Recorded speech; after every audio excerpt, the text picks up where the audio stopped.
시간에도 하나님의 은혜가 오늘 이곳에 우리의 마음 가운데 또 우리의 삶 가운데 있기를 축원합니다. 성경은 하나님의 백성들을 향해서 왕 같은 제사장이라고 말씀을 하고 있습니다.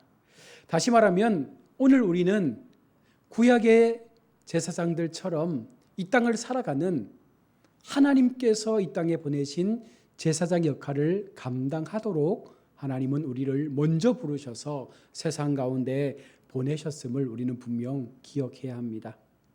제사장은 하나님께 기름 부은 자로서 바로 성별된 사람들입니다. 구별된 사람들이죠. 세상과 구별되고 죄와 구별되고 하나님의 거룩함 앞에 세워져서 하나님이 기뻐하시는 거룩한 통로로서의 역할을 감당하는 사람들이 바로 제사장들입니다. 그러므로 모든 면에서 하나님께서 정하신 그 기준에 맞추어 살아야 합니다. 제사장의 규례가 있습니다. 그 규례를 통하여 하나님의 일을 행하도록 하나님은 우리를 제사장들처럼 불러주신 것입니다. 특별히 오늘 본문 28장은 제사장의 옷에 대한 규례를 말씀합니다. 자, 그 말씀 전에 오늘 1절 말씀에서 하나님께서 레위의 후손이었던 아론과 그의 아들들 곧 나답과 아비후와 엘르아살과 아다말로 하여금 제사장의 직분을 먼저 감당하게 하셨다라고 오늘 본문 1절은 시작을 하고 있습니다. 자, 그러면 여러분 우리가 한번 생각할 것은 제사장의 계열인 이 레위 지파는 어떤 사람들인가? 레위는요, 형 시몬과 함께 세겜에 있는 모든 사람들을 죽이고 모든 재물을 빼앗아 왔던 살인자요 약탈자였습니다. 하나님께서 그런 레위의 후손을 통해서 모세와 그리고 아론과 같은 제사장을 세웠다는 것은 그 속에 하나님의 놀라운 교훈이 담겨 있는 것이죠. 왜 하나님은 살인자를, 왜 하나님은 약탈자를 하나님을 예비할 수 있는 제사장으로 세웠을까요? 왜 그들을 통하여 제사장의 가문을 먼저 선택하셨을까요? 여러분 무엇 때문일까요? 바로 우리가 그와 같은 해방자요, 살인자요, 약탈자의 삶을 살았던 우리 아닙니까? 세상 속에 살면서 우리의 심령의 본성은 죄인이었습니다. 우리는 철저하게 세상 가운데 죽었던 그런 죄인의 이름을 갖고 살았던 사람들입니다. 그런데 하나님께서 레위 지파를 구원하셔서 그들을 통하여 제사장의 가문을 세운 것처럼 하나님은요 오늘 우리를 그 죄 많은 우리를 세상 가운데서 건지셔서 우리를 이 땅의 왕 같은 제사장으로 삼아 주셨다는 것이죠. 온전한 사람이 아닙니다. 죄 많은 사람입니다. 늘 세상 속에 죄 가운데 살았던 우리를 하나님께서 왕 같은 제사장으로 불러주신 것, 바로 이것을 하나님은 말씀하기 위함이죠. 은혜를 말씀하기 위해서, 하나님의 그 선한 은혜를 우리 가운데 알려주기 위해서 오늘 이렇게 말씀을 전하는 것이죠. 사도 바울을 보십시오. 우리가 잘 알고 있는 것처럼 사도 바울은요 하나님을 믿었지만 예수님을 알지 못했습니다. 그래서 사도 바울은 본래 비방자요, 박해자요, 폭행자였다고 디모데전서 1장 13절은 말씀합니다. 사도 바울의 원래의 성품은 예수 믿는 사람들을 향하여 박해하고 비방하고 그들을 폭행했던 그런 죄인의 모습을 갖고 있었습니다.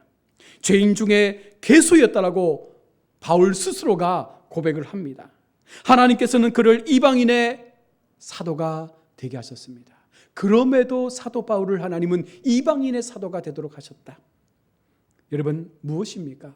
하나님은 은혜가 필요한 사람들에게, 하나님의 생명의 구원이 필요한 사람들에게 찾아가셔서 그 영혼을 바꾸시고 그 삶을 바꾸시고 하나님의 제사장으로 불러 세워 가신다는 것이죠. 그래서 그가 고백합니다. 디모데 1장 14절에 우리 주의 은혜가 그리스도 예수 안에 있는 믿음과 사랑과 함께 넘치도록 풍성하였도다. 사도 바울의 고백은 우리 주님의 은혜가 그리스도 예수 안에 있는 그 믿음과 사랑과 함께 넘치도록 풍성했었다라고 고백하면서 그가 받았던 은혜의 고백을 오늘 우리에게도 동일하게 받을 것을 말하고 있는 것입니다. 여러분, 오늘을 살고 있는 우리 역시 사실은 예외가 될 수가 없죠. 우리도 과거의 레위와 같았습니다. 우리의 모습은 어쩌면 사도 바울보다 더 악하고 더 세상을 향하여 비방하며 하나님의 일에 반대였던 그런 삶을 살았습니다. 그러나 주님의 긍휼하심과 그 사랑처럼, 그 사랑으로 해서 우리도 바울처럼 하나님 앞에 오늘 이 시간 주님을 예배하며 주님을 고백할 수 있는, 주님을 찬양할 수 있는 그 영광된 자리 앞에 우리 모두가 세워지게 된 것입니다. 베드로는요 고백합니다. 우리는 택하신 족속이요 왕 같은 제사장들이요 거룩한 나라요 그의 소유된 백성이라. 베드로전서 2장 9절에서 말씀처럼 하나님께서 우리를 이제는 세상에 속한 민족이 아니라 이제는 하나님 나라의 거룩한 족속으로 하나님 나라의 시민권을 가진 하나님 나라의 백성으로 우리를 삼아주셨다는 것입니다. 또한 우리를 그 나라의 왕으로 삼으신 거예요. 그 나라를 다스리고 통치할 수 있는 왕으로 세우신 것입니다. 그래서 우리가, 하나님을 믿는 우리가, 하나님 앞에 세워진 우리가 바로 거룩한 나라가 된 것입니다. 우리는 모두가 하나님의 소유잖아요. 하나님의 소유된 백성으로 우리 개개인들 모두가 하나님의 거룩함을 가진 나라로서의 역할을 감당할 수 있도록 우리를 세워주셨다라고 베드로는 고백합니다. 그러므로 하나님께서는 레위 자손들을 통하여 오늘날 우리 그리스도인들, 다시 말하면 예수 그리스도 안에서 제사장이 된 우리에게 교훈을 하고 있는 말씀이죠. 제사장의 삶을 살아가는 자세에서 먼저 오늘 본문은 옷에 대한 규정을 통해서 하나님께서 몇 가지 교훈들을 우리 가운데 말씀하고 있습니다. 제사장인 그들은 특히 사역면에서 예수 그리스도의 중보 사역을 예표하는 자들입니다. 예수님을 구약의 제사장과 우리가 함께 비교하면서 그들이 섬겼던 모든 사역의 모습들이 결국은 예수 그리스도께서 십자가의 사역을 통하여 오늘 우리에게 생명의 구원을 주셨던 그와 같은 모습과 동일하게 오늘 말씀으로 나타나고 있는 것입니다.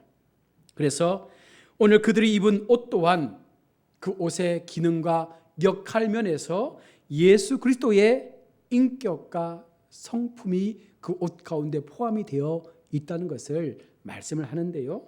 오늘 제사장의 옷은 특별히 7가지로 구성이 되어 있습니다. 그래서 그 7가지의 제사장이 입는 옷을 통하여 그 속에 어떤 예수님의 역사가 담겨 있는지를 함께 살펴보기를 원합니다. 특별한 그 상징이 그 7가지 옷 속에 담겨 있는데 먼저 흉패지요.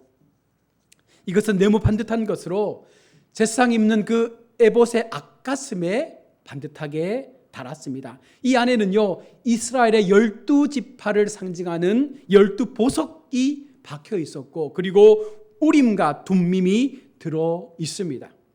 이스라엘 백성은 하나님의 뜻을 묻기 위하여 우림과 둠밈을 통하여 제비를 뽑고 그 뽑힌 대로 하나님께서 주신 지혜를 가지고 모든 이스라엘의 역사를 주관해 나갔던 것입니다.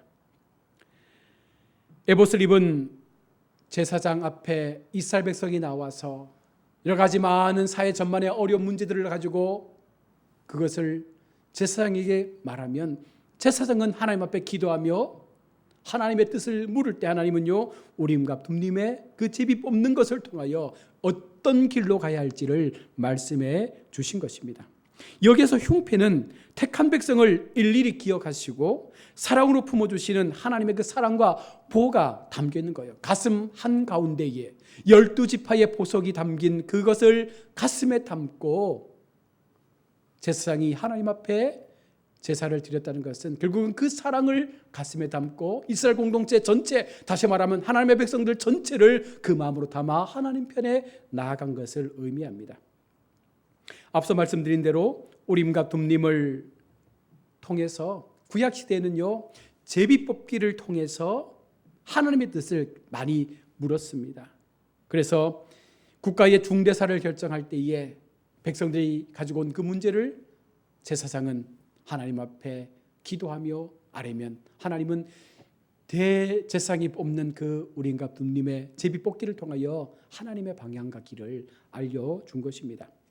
여기 우림은요 히브리어로 무르라는 복수형의 단어로 쓰여지는데 이 뜻은요 빛들이라는 뜻으로 사용되어집니다. 그리고 둠밈은 히브리어 롬의 복수형으로 완전, 무죄, 공의라는 뜻을 가지고 있죠. 그래서 이것을 우리가 해석해 보면 이스라엘을 빛 가운데에서 완전하고 의롭고 공의롭게 인도해 가시는 하나님의 그 판결에 따라서 이스라엘 백성들이 빛 가운데 온전하게 흠없이 그렇게 세워져 가야 한다. 그렇게 살아가야 한다라는 것을 말씀해 주고 있는 것입니다.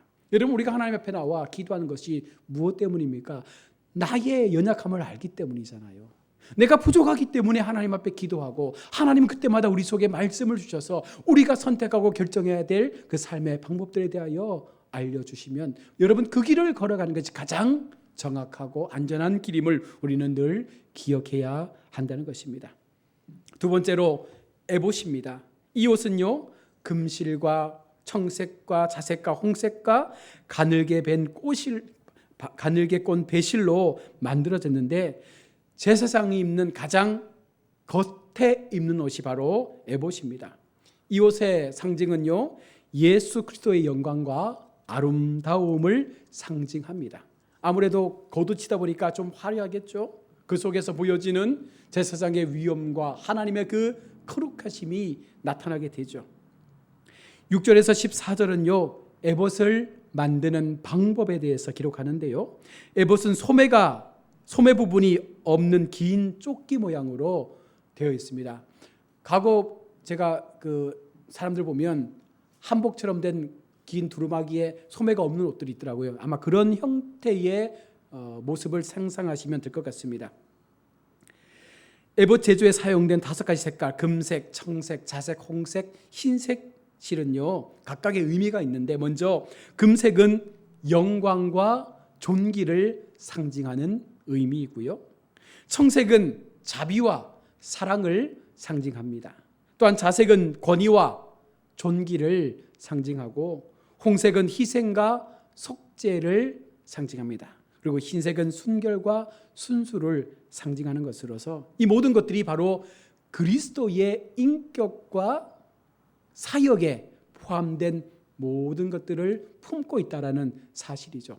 대제사장이 입고 있는 이 에봇 속에 포함된 5가지 색깔, 예수 그리스도의 사역이지 않습니까?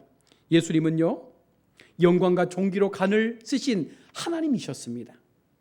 그런 하나님께서 청색의 자비와 사랑으로 이 땅 가운데 오셔서 이 모든 인류를 구원하기 위한 생명의 길을 준비하셨죠.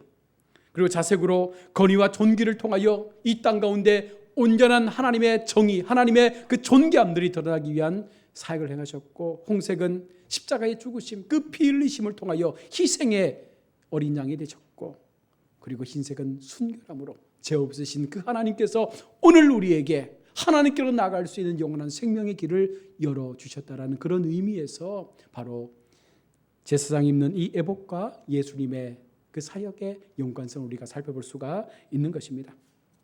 다음으로 겉옷인데요, 이 옷은 에봇 안쪽에 입는 옷으로 에봇을 받쳐주는 옷이라는 점에서 받침 겉옷이라는 그런 이름으로도 불려집니다. 이 옷은 청색으로 만들어졌는데 곧 예수 그리스도의 하늘의 신성을 상징하는 의미로 비춰지고 있습니다. 그리고 겉옷에 금방울을 간격을 두어 달라라고 말씀을 했습니다. 왜 옷에 금방울을 달라고 했을까? 여기에는 몇 가지 견해들이 있는데요. 첫 번째 견해는 대제사장에 의한 율법 선포와 해석에 대한 의미가 있다라고 보는 학자가 있고요. 또 한 견해는 방울 소리를 통한 음악적 찬양이라는 견해가 있고요. 세 번째는 제사장적 권위와 위엄을 나타내기 위해서 금방울을 달았다라는 견해가 있고, 네 번째 경건한 행동과 엄숙한 마음 자세를 갖도록 하기 위함이라고 하는데, 많은 학자들은 네 번째 견해를 많이 보고 있습니다. 그리고 다음으로는 속옷입니다. 속옷은 하얀 배실로 만든 것으로 겉옷 안쪽에 입었습니다. 그러나 이 옷은 오늘날의 속옷과는 좀 다른 그런 모습이죠. 제일 안쪽에 입는 그런 옷을 말하는 것이 아니라 평상시 입는 겉옷을 말하죠. 우리가 궁중 사극에 보면 왕이 입는 도포 외에 자기 그 집무실에 있을 때는 하얀색 옷을 입고 그냥 보내는 걸 보셨잖아요. 그죠? 그런 형태로 왕이 입는 용포 안에 입는 그와 같은 옷을 말하는 것입니다. 이런 면에서 볼 때 겉옷은요, 에봇을 받쳐준다는 특징이 있고 속옷은 일반적인 겉옷이라고 보면 됩니다. 바깥에 보이는 옷이죠. 이것은 예수 그리스도의 순결한 인성을 말씀하면서 대제사장들이 입었다고 합니다. 그리고 다음으로 관인데요. 이것은요, 하얀 배실로 만들어진 원추형 모양을 하고 있는데 이 관은 하나님 앞에 머리를 감추는 것이죠. 왜 하나님 앞에 그 머리를 감추어야 하는가? 제사장들이 하나님의 말씀에 그대로 순종한다라는 의미가 이 속에 담겨 있습니다. 우리는 연약합니다. 제사장이라고 해서 뛰어나진 않습니다. 모두가 하나님 편에서는 다 똑같은 사람들이죠. 따라서 이것은 하나님의 권위에 즐겨 순종하는 것이며 나의 의를 드러내지 않고 오직 하나님의 의를 나타내며 우리는 철저하게 주님 앞에 순종의 삶으로 예배를 드린다라는 그런 의미에서 관을 쓰고 제사장은 모든 제사를 집례했습니다.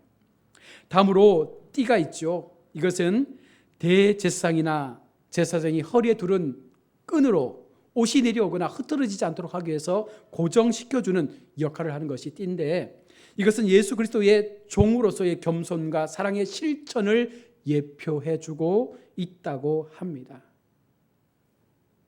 잘 잡아줌을 통해서 흐트러지지 않는 그 모습 속에서 겸손한 예수님의 그 십자가의 모습을 오늘 우리 가운데 보여주고 그 사랑의 실천을 우리 가운데 나타내주고 있는 것이죠. 다음으로 성패입니다. 제사장이 머리에 쓰는 그 관에는요, 판으로 만든 글자가 적혀 있는 여호와께 성결, 오늘 읽은 본문의 말씀처럼 여호와께 성결이라는 글자가 적혀 있는 그 성패를 날마다 제사 때마다 쓰고 있습니다. 하나님께서 대제사장의 성결을 보증하신다는 것이죠. 이 말씀은 모두가 죄인이기 때문에 하나님 앞에 제사를 드릴 수 있는 길이 없잖아요. 그런데 하나님께서 대제사장과 제사장들에게 특별한 권한을 주셔서 그들이 여호와께 성별이라는 패를 가지고 하나님 앞에 세워지게 되면 그들의 그들의 성결을 하나님께서 인정해 주셔서 하나님 앞에 나와 예배할 수 있는 제사할 수 있는 그 권한을 하나님께서 허락해 주셨음을 말씀하고 있는 것입니다. 이와 같이 성패를 관에 매어 아론의 이마에 있게 한 것은 대제사장과 성물을 드리는 이 제사장들이 바로 하나님 앞에 그 성결을 통하여 그 생명이 보존될 수 있도록 하기 위함이었습니다. 지난번도 말씀드린 것처럼 우리가 죄를 가지고 하나님 앞에 서면 구약시대는요, 모두가 죽임을 당했습니다. 하나님께서 걸어가시기 때문에 죄를 가지고 있는 존재는 하나님 앞에 설 수가 없었습니다. 하나님의 얼굴을 베거나 하나님 앞에 서게 될 때 하나님은 그 죄로 인해서 그를 심판하셨습니다. 그러나 하나님은 오늘 여호와께 성결이라는 그 성패를 통해서 그들이 성결한 존재로 인정해 주시며 이스라엘의 모든 제사를 지낼 수 있도록 그렇게 그 길을 열어주신 것입니다. 모든 성물이나 곡물은요, 아담의 죄로 말미암아 인류와 함께 죄로 오염되었습니다. 그래서 그 자체로는 하나님 앞에 드려줄 수가 없었던 거예요. 아무리 좋은 것이라도 다 죄의 모습이 그 속에 담겨 있었거든요. 그래서 하나님은 제사장을 통해서 그들의 성결한 그 고백의 삶을 하나님 받으시고 하나님께서 인정해 주시는 그와 같은 제사장들이 드려지는 이 성물들을 받으셔서 하나님께로 나아갈 수 있는 통로가 만들어진 것입니다. 또한 이것은 예수 그리스도가 실로 하나님께 받아들여졌음을 말씀하죠. 오늘 우리가 예수를 믿음으로 하나님께 나아갈 수 있었던 것처럼 예수님의 십자가의 죽으심을 하나님께서 받으신 거예요. 그 주님의 십자가를 주님께서 하나님께서 받으셨기 때문에 우리가 생명의 복음 앞에 오늘 하나님께 나와 예배할 수 있는 이 자리에 설 수가 있는 것이죠. 예수 그리스도께서는 죄를 알지도 못하시고 죄가 없으신 그럼에도 우리를 대신해서 그 죄를 짊어지시고 십자가에 죽으셨는데 그것을 우리 하나님께서 다 받아주셨기 때문에 우리가 예수님을 통해서만이 하나님의 거룩한 은혜 앞으로 나갈 수 있게 된 것입니다. 또한 41절에 보시면 기름을 부어 위임하고 이렇게 말씀하죠. 제사장을 세울 때에 하나님께서 기름을 부어 그들에게 위임해서 이제는 그들만을 통해서 이스라엘 제사가 이루어질 수 있도록 했다는 말씀인데요. 이 기름은요, 성령을 상징하죠. 따라서 기름을 부어 위임했다는 것은 성령의 임재를 통해서, 성령의 능력을 통해서 이 모든 일들을 감당해야 한다는 것입니다. 조금도 사람의 생각, 사람의 의가 드러나서는 안 되고 모든 제사의 과정 속에는 하나님의 성령의 임재가 임해서 그 성령의 주관하시는 그 뜻대로 이 모든 것들이 이루어져야 한다는 것이죠. 거룩하게 구별되어 하나님의 뜻에 부합한 삶의 모습의 제사가 드려져야 합니다.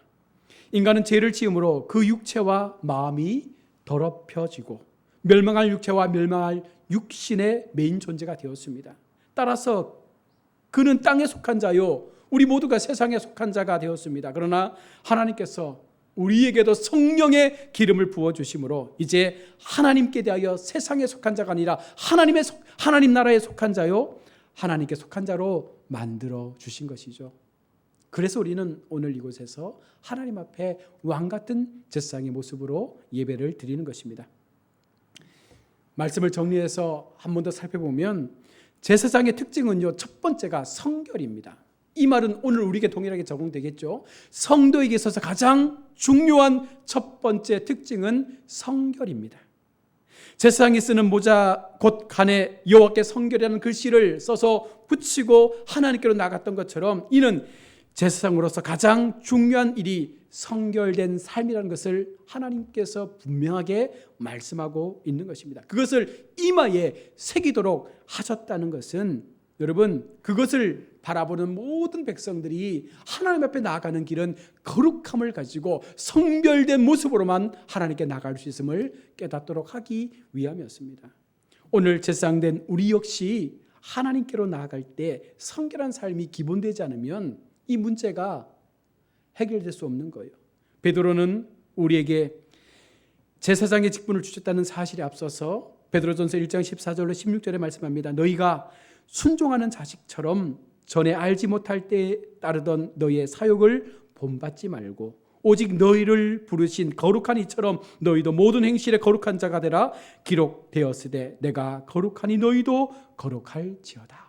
여러분, 우리가 하나님께로 나아갈 때 더 이상 세상에서 가졌던 그와 같은 행실을 가지고 하나님께 나아갈 수 없습니다. 이제는 세상의 모든 악한 행실을 벗어버리고 하나님 앞에 거룩한 모습으로 나가야 한다는 것이죠. 그래야 우리가 더 거룩한 하나님 앞에 은혜를 누릴 수가 있습니다. 두 번째로 제사장의 특징은요, 하나님께서 제사장의 흉패에 12보석을 박아서 각각 보석에 이스라엘 12지파의 이름을 새기게 했습니다. 제사장은 항상 백성을 가슴에 품고 기도해야 하는 것이죠. 예수님께서 온 인류를 가슴에 품고 기도하며 우리 모든 인류가 구원받기를 바라는 마음으로 십자가에 죽으셨던 그 생명의 사역처럼 하나님께서는요, 우리 모든 제사장들이 하나님 앞에 이와 같은 마음으로 영혼을 사랑하는 마음으로 하나님의 뜻을 따라가야 한다라고 말씀합니다. 우리가요, 성도로 살아간다는 것은요, 나만을 위한, 나의 구원만을 위한 삶이 아니라 내 가슴에도 12지파의 이름을 붙여가며 우리의 가족, 우리의 이웃, 우리 주변의 사람들, 직장 동료들, 그들의 이름을 우리의 마음에 새겨서 그 사랑을 가지고 그들도 하나님의 백성의 자리로 나올 수 있도록 기도하며 그 사역을 감당할 수 있도록 우리를 먼저 믿게 하셨기에 여러분, 그것을 우리가 감당해야 하는 것입니다. 제사장의 가장 중요한 일은요, 백성을 위하여 기도하고 대신 죄를 담당하는 것이었습니다. 그렇다면 오늘 우리가 제사장의 삶을 살아가면서 세상에 죽어가는 수많은 영혼들, 그들의 죄를 우리가 감당하기 위해서, 그들을 하나님께로 인도하기 위해서 우리가 가슴으로 기도하고 그 이름을 불러가며 하나님의 거룩한 나라를 위한 삶을 살아가야 하는 것이죠. 온전한 제사장이 되셨던 예수 그리스도께서 우리를 위해 40일간 금식하며 주님의 그 사역을 예비하지 않으셨습니까? 땀방울이 빗방울 떨어지듯 그렇게 하나님이여 이 인류가 주님 앞에 살기를 원합니다라는 그 마음을 가지시고 하나님 앞에 기도하며 이제 감당해야 될 그 십자가의 사역에 대하여 주님은요 철저하게 기도하며 준비했던 것입니다. 그러했을 때에 온 인류에게 하나님은요 구원으로 나갈 수 있는 길을 열어주신 것처럼 오늘 우리가 그 같은 마음을 가지시고 우리 마음에 하나님의 사랑이 있다면 우리가 그들을 위하여 기도할 수 있는 이 제사장의 역할을 감당하는 것이 오늘 본문에서 우리 가운데 들려주고 있는 교훈의 또 한 가지이죠. 말씀을 맺습니다. 하나님은 우리가 성결하길 바랍니다. 그래서 이 모든 성결과 또한 하나님의 사랑으로 우리의 마음에 품은 그 기도의 대상자를 향하여 하나님의 사랑으로 그들을 섬기고 사랑할 수 있는 그 거룩한 삶의 모습이 나타날 수 있을 때 바로 이들이 하나님 앞에 거룩한 제사장의 역할을 감당했다라고 말할 수가 있는 것입니다. 교회가 많습니다. 그러나 여전히 세상은 더 많은 죽어가는 영혼들로 채워져 가고 있습니다. 우리 마음에 얼마나 우리는 영혼을 위해서 기도합니까? 얼마나 우리가 하나님의 마음을 가지고 예수님처럼 그렇게 심혈을 기울여서 그 영혼이 살기를 바라는 마음으로 기도하고 있습니까? 오늘 말씀이 주신 교훈처럼 우리가 하나님 앞에 거룩한 옷을 입었다면, 제사장의 옷을 입었다면 이제는 그 역할을 감당할 수 있는, 정말 기도함으로 생명의 구원을 위하여 함께 품고 기도할 수 있는 우리 모든 성도님들이 다 될 수 있기를 주의 이름으로 축복합니다. 아멘. 기도하겠습니다.